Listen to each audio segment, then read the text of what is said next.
Hi there, one meteorologist Robert Spetta here. I am joined in by Catherine out of Okinawa. She lives just outside of Naha, getting ready for Typhoon Vongfong, now approaching the southern Japanese islands. And we've been monitoring this storm system for several days now. You can take a look at the current track out of it.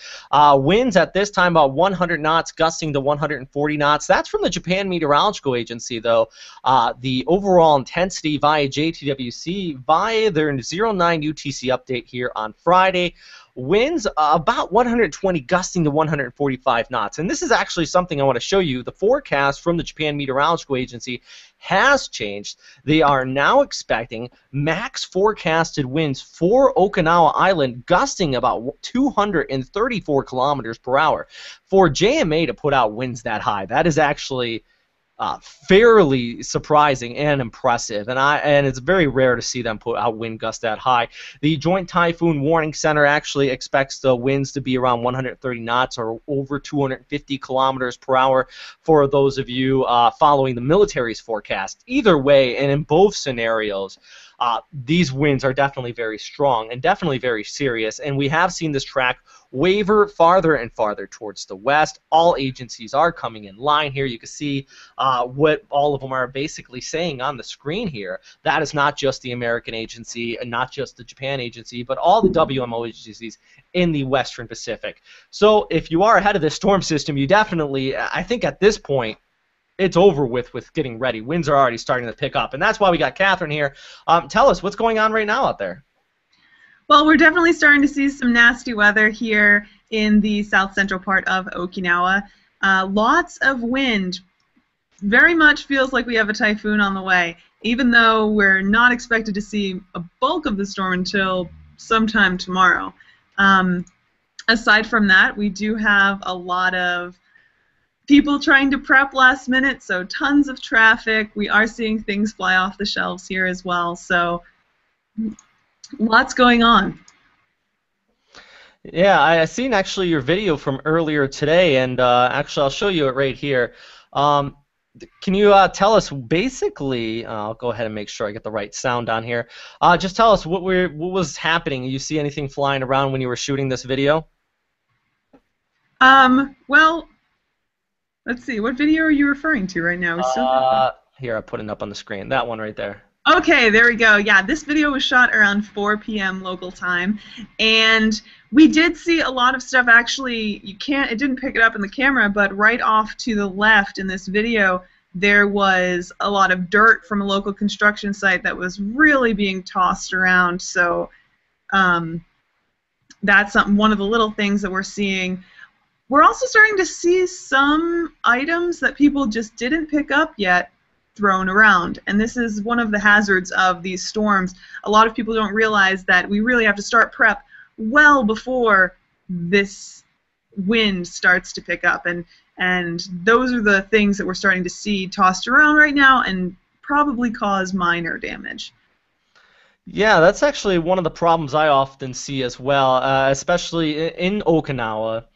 And specifically in Okinawa, but all of Japan for that matter. Most structures are built for strong winds, especially near the coast.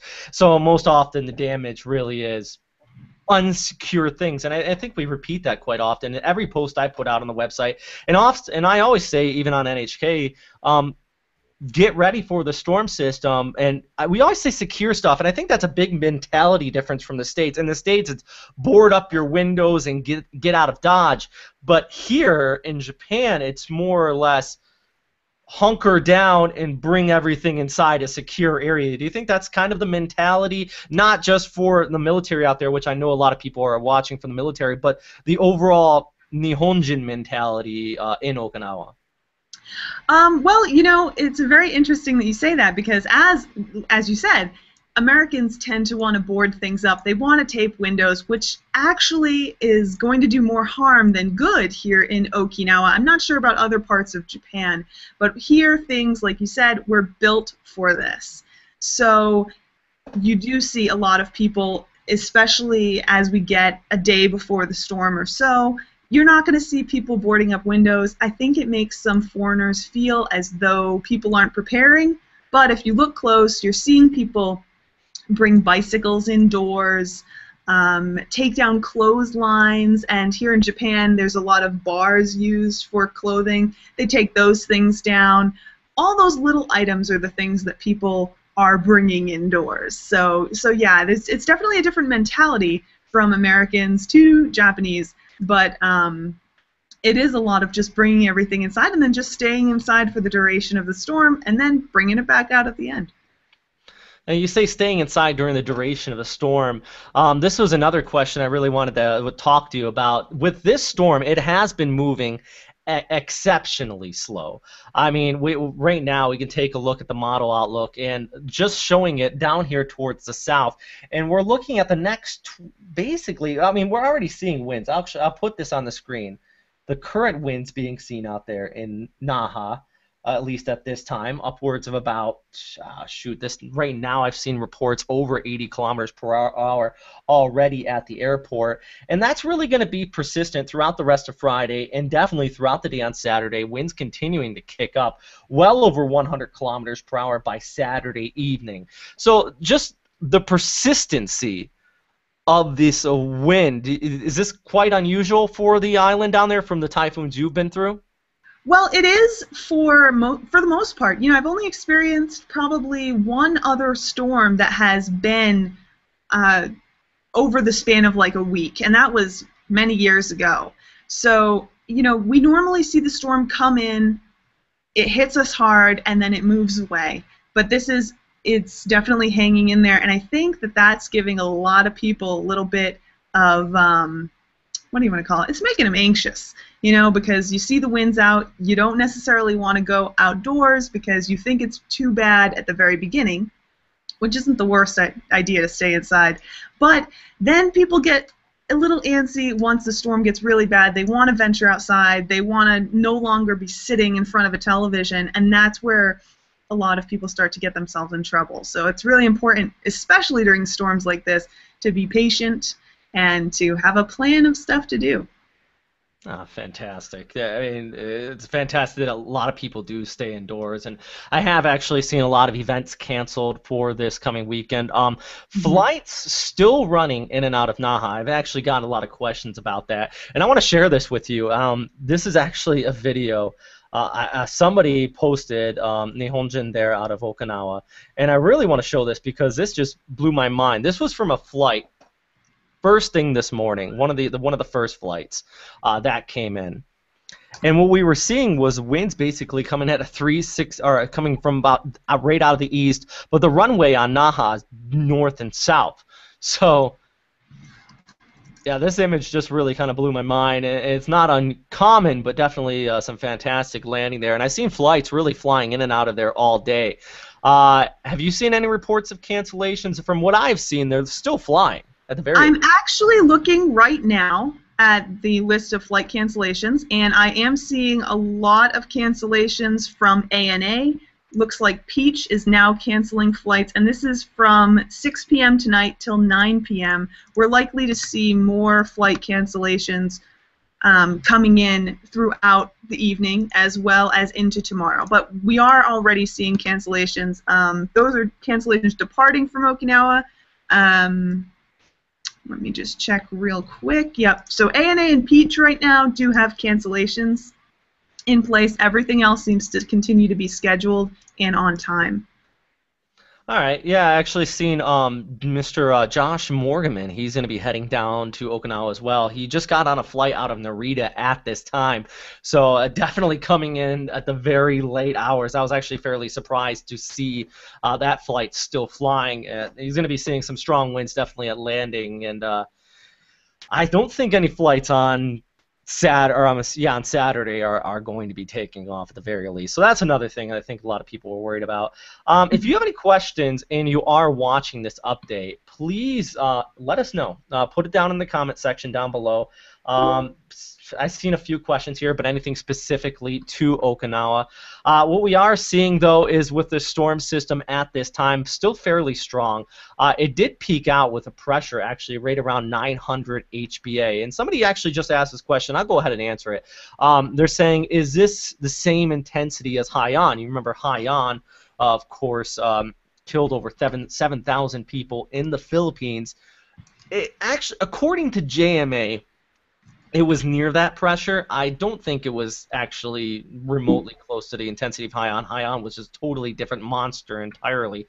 And it peaked out, good news, when it peaked. And I'll actually, there's another thing I'll put up here on the screen. I'll pull back the picture here and just show you where it peaked at, and we'll just continue to scroll back. It was down here towards the south and just towards the northeast of the Philippines. We were seeing winds at that time, I mean, upwards 900 HPA, 115 knots. This was way out over the open ocean, unlike Haiyan, where we saw that devastation from the Philippines, where it peaked right at landfall. So if you're in Okinawa and maybe you're thinking, hey, I got an equivalent of one of the strongest storms in recent history heading towards my house. Good news is that it's not that intense. Bad news, as I'm sure me and Kat were discussing before, it still is a pretty intense storm system. And as I mentioned, actually, with the JMA forecast at this time, pretty unusual for them to say winds over 200 kilometers per hour. They usually, when they put out a wind forecast, they have to be 100% confident on it. So let's see if we got any more questions, at least at the time. If you guys do have any questions or comments, please let us know. And we'll just run through a few more minutes talking here with Catherine out of that area. Also do want to mention videographer James Reynolds is on the island. For those of you who are Americans, I kind of compare him with Jim Cantori for hurricanes in the Atlantic. Wherever he goes, James is a good friend of mine. He'll probably laugh if he heard this. Wherever he goes, a storm is going to hit. Can you agree with that, Catherine? I mean, you've been following him as well. You know him. Oh, definitely, definitely. So this was an image from the southeast coast there. He was out there shooting some waves earlier on today, and he's there in Naha. That means a storm is coming in Florida. So, yeah, that's something we're definitely going to be watching is for videos from him and also Josh once he starts to get out there. Yeah, they do put out some great content as well. So if you're looking for a great shot of the storm, then you definitely want to keep an eye on them. But I do want to stress, these guys are professionals. So they've been through this. They know what they're doing. Please don't try and imitate what it is that they do. Yeah, actually, let's talk about that really quick then, because you were talking about people getting anxious and people going on the typhoons, and some of these experienced storm chasers, even myself, actually was thinking about going and getting ahead of this storm system. And one reason why I didn't go is because James actually already has a film crew with him, an entire film crew with him. And what we also do have is a couple other chasers coming in, but I wasn't 100% sure if they were going to be showing up. I really did not feel comfortable going into this storm by myself, or at least with people who aren't experienced. And that's definitely something, they've been through 40-plus typhoons, they know how to shelter. Don't think that you can really head out into this storm and go right near the coastline and get some photos. And especially, it's passing by during the late evening. It's going to peak at the evening into the overnight hours, so it'll be dark out on top of that, and get some photos. Very dangerous situation. You just want to stay inside your house. Let this one pass. Especially, absolutely. Yeah. Go ahead. Yeah, absolutely. And it's very important to understand, especially for those who are in Okinawa, typhoons tend to be very novelty. They tend to be like a something to experience while you're on the island situation. And I think that many people don't take them as seriously as they should. You know, chances are if you're here for 2 or 3 years, like the normal military person is here in Okinawa, you probably don't have the experience of people who have been living here their entire lives, or living here for 10 years, 15 years, 20 years, or, like James, doing this for a very long time and having the experience. So it's really important to experience it from inside your house. Set up your camera, face it out the window, but don't venture out. And if you're really into getting footage, I mean, some of the best footage I've actually seen out of Okinawa was shot from military barracks in people's homes. For example, I should have loaded it up here. In tomorrow's cast, I definitely will when we go live tomorrow. The from Jelawat, the car that got picked up by a little vortice there and tossed. I mean, if you're really into getting video, just point it out the window, and something is bound to happen. Yeah, or at the very least, you're going to see some high winds. Please share it with us if you do get that video as well. I have to agree, this is going to be a very dangerous one. Definitely want to stay indoors, and if you're ready to experience one, you will be if you are out here in Okinawa. Let's see if we have any other questions, though, and I really wasn't thinking about running this one very long here this evening. Just if you have any questions, just let us know. Post it down there in the comment box below, any specific questions. I'll run through the forecast one more time here, Catherine. Just break down what we are seeing at least at this time. And I'll go ahead and show the satellite imagery and just start off here. I'll go through just a few different images. So what we have here is a JMA track just starting with, and current pressure 920 HPA.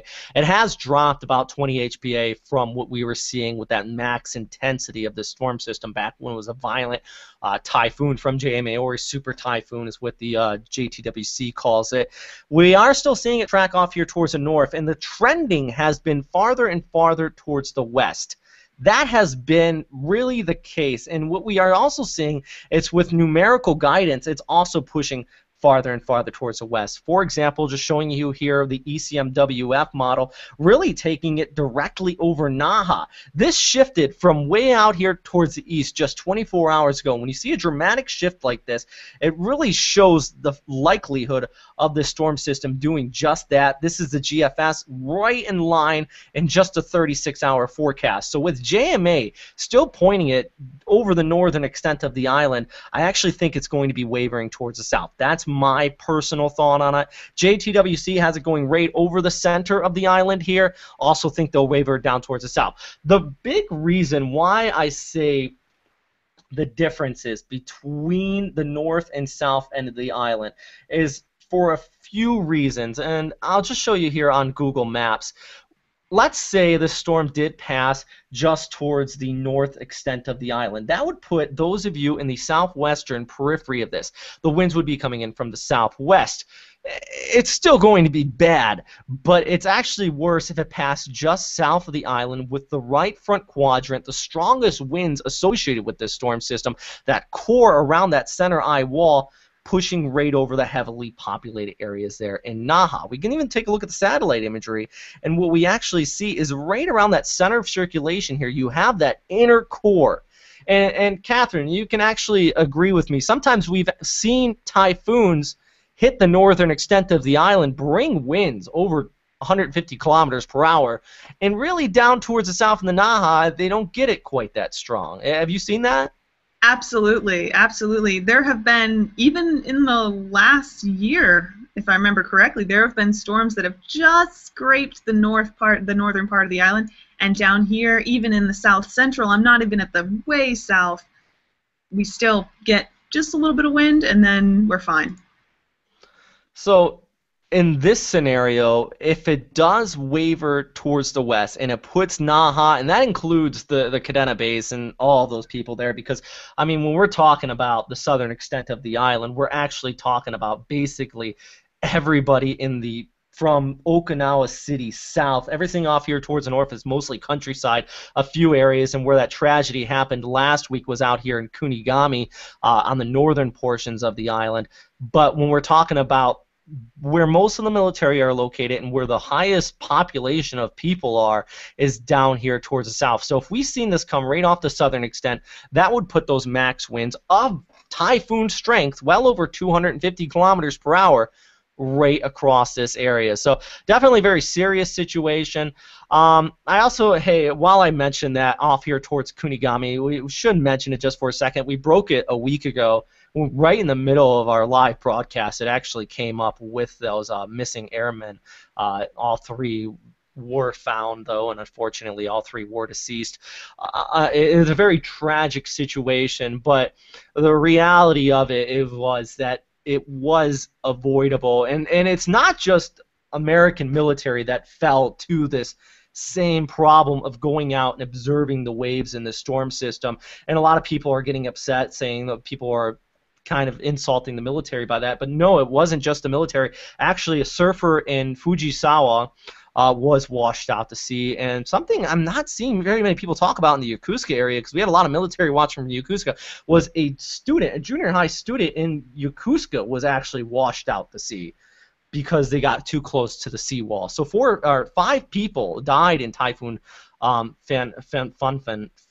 excuse me, and due to being washed out to sea, while just 2 people were killed due to landslides associated with that storm. So it really does go to show you, and I think it's a good learning curve and at least a grim reminder that you just don't mess with these storms, even if they're located farther away. You just definitely don't go in the water like we had the reports with the surfer, but you just want to stay away from the coast if possible. And even it should be possible to stay away from the coast. Absolutely. And I've always said as a rule, anytime there's a typhoon in the area, and by in the area I mean in our region, if it's coming anywhere past the island, even if we're not feeling any effects, you want to stay away from the beach. You don't want to go to the beach. I usually say about 2 or 3 days before and 2 or 3 days after it's out of the way, because it might not look too bad, but Okinawa is really small, and we're really just a speck in the middle of a big ocean. So something that doesn't seem too bad is very devastating. It can be very devastating. Well, actually, I mean, on that topic, a day after it passed, last year we did a video collaboration at Cape Zampa, talking about the incident there with James Reynolds actually caught on tape of somebody being washed over a cliff edge, and that was a day after a typhoon. The typhoon was already gone. It was just these waves coming on shore. So you're 100% correct. Even after the storm system passes, and I see people saying, well, the worst of the storm's going to be over, and they think they're going to be able to carry on like normal on Sunday. There's still going to be outer rain bands and still some windy conditions, and you still want to at least have your guard up. Absolutely.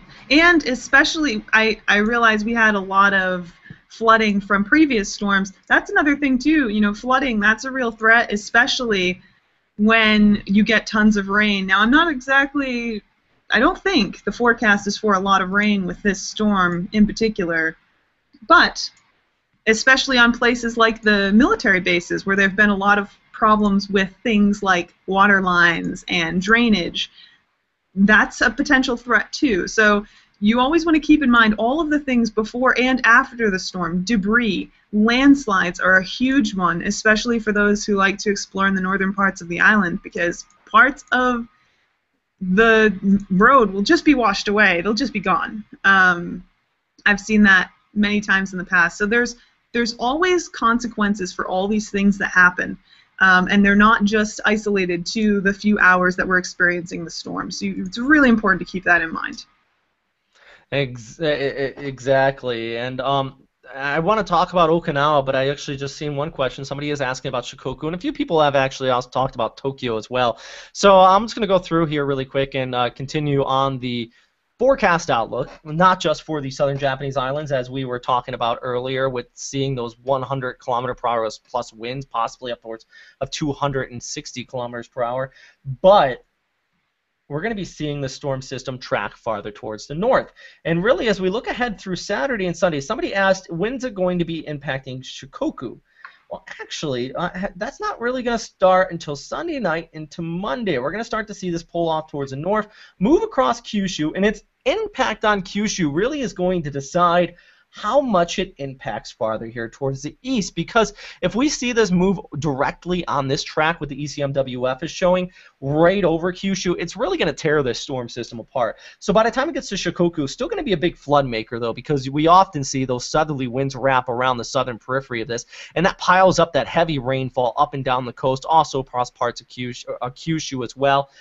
That adds to a very significant flood total, and that's going to be, well, one of the issues with this. But also, let's take a look at the track from the Japan Meteorological Agency, and I'll go ahead and pull this up here on my screen.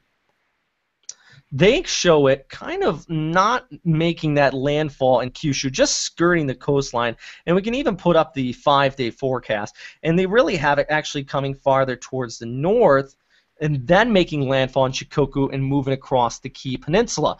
Their track would be a little bit stronger than what the ECMWF is. So it all depends on how it interacts there with that island. But when, as far as the time frame, basically throughout the day on Monday, weather really starting to pick up by Sunday evening through Monday, and then Monday throughout the day it's going to be rather bad. But as far as Tokyo is concerned, Monday night into Tuesday, that's when conditions are going to start to impact for those of you out there, including myself here in Tokyo. We're going to be seeing the storm system come overhead. I don't think it's going to be nearly as bad as our last storms, Fun, but we are still going to be seeing some gusty winds, especially near the immediate coast. Chiba Prefecture, you're going to see some rough weather, and also just scattered rainfall across basically all of Japan. I'll end up here with the overall rainfall accumulation from the ECMWF, and you can just see where the heaviest rain totals are going to be across parts of Kyushu, Shikoku, and extending off there towards north with a major flood threat taking place. So really, unless we get any other questions, yeah, let's probably wrap up here in a few minutes here. Catherine, you got anything you want to say? You know, pretty much just if you haven't gotten prepared yet, do it before the end of the night. And just be careful. That's really the only thing to say. Stay indoors. Oh, there is one thing I do want to note. Now, I'm not sure the extent of this. If you have family members back in the States, maybe they've experienced this.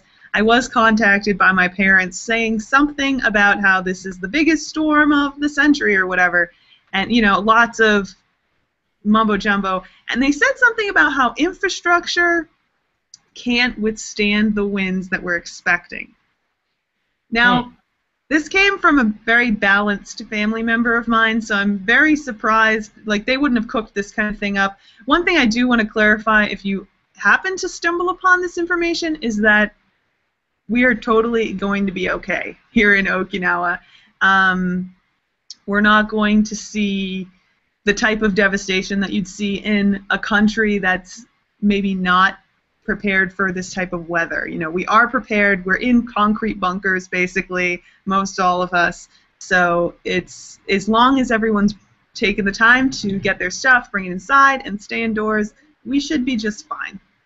That's actually a very, very good point. Now, sometimes I do see overseas media hype. It's not only typhoons, but most disasters in Japan. They are bad, but definitely, especially Okinawa. I mean, if this, and no insult to the Philippines, but if this same storm was hitting the Philippines, definitely we would be like, this is going to be a disaster. But Japan is a first world country, and Okinawa is built for typhoons. It's typhoon country. You get typhoons all the time. They're built for 150, 100, 200 knot plus winds. So as you just mentioned there, if you are watching from overseas, if you're watching from anywhere else outside of Japan, Japan is built for typhoons, especially in the southern islands. The only time you really see injuries, we very, very rarely, actually in my 5 years here, I've never seen a report of an injury or a death from somebody inside their house. I've seen in cars, I've seen in barns. Actually, in Okinawa, I remember last year I seen somebody in a barn which was made out of wood. I've seen in cars, and I've also seen people injured and swept out the sea due to being too close to the coastline. But I've never seen any reports of people injured or deceased because they were inside their house and their house collapsed. Yeah, that's one thing you definitely don't see. Even you know, people like to compare to big things. Recently, it's the storm that was just in the Philippines. Before that, it was Katrina. Everyone likes to compare to what they know. But the reality is a lot of people don't know what it's like here in Okinawa. We don't see those things. We don't see buildings, even really old buildings here in Okinawa. And I'm talking clay tile roof buildings. We don't see those just collapse. They can stand up to these storms. We have some really old places here, and they're okay. You know, they've been doing it for hundreds and hundreds of years, and it's only gotten better. So, you know, it's okay. You know, it's good as long as you are. I hate to say that the deaths tend to be preventable. But it's true, people know better than to be in their barn most of the time. People know better than to be in the ocean. There are exceptions, but as long as you're staying inside your house, you're pretty much good. Yes. We had one more question, and I guess we'll wrap it up after that. Somebody, and this is actually a good thing to wrap it up on, because our other strong typhoon in Okinawa this year was Naoguri.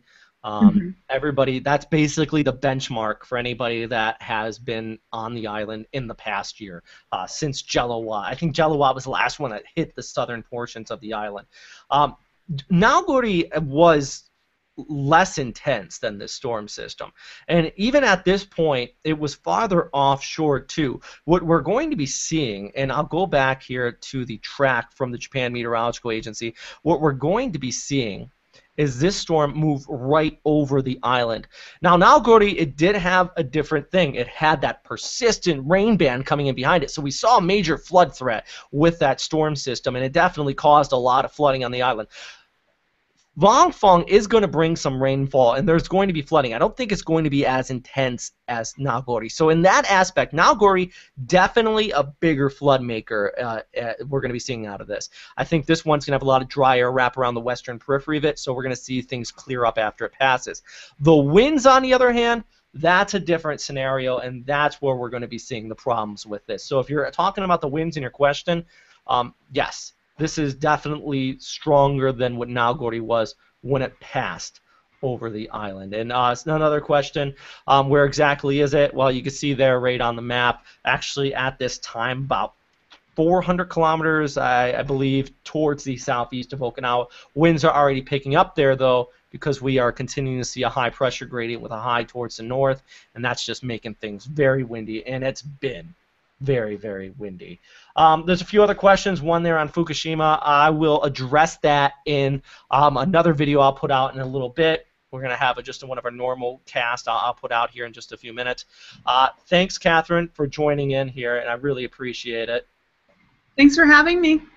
Tomorrow, and I hope you'll be able to join in. Tomorrow we're going to be running basically throughout the afternoon and the evening hours. I'll be on and off with these live casts. We're going to have a few other people join in. Meteorologist Mike Adcock, meteorologist Jonathan O. Hopefully some of the guys will join in with us as well. Maybe Josh or James might be able to come in. We're just going to have basically coverage on this storm system. So I hope you can come in and at least for a little bit after you go out there and get some footage out your window.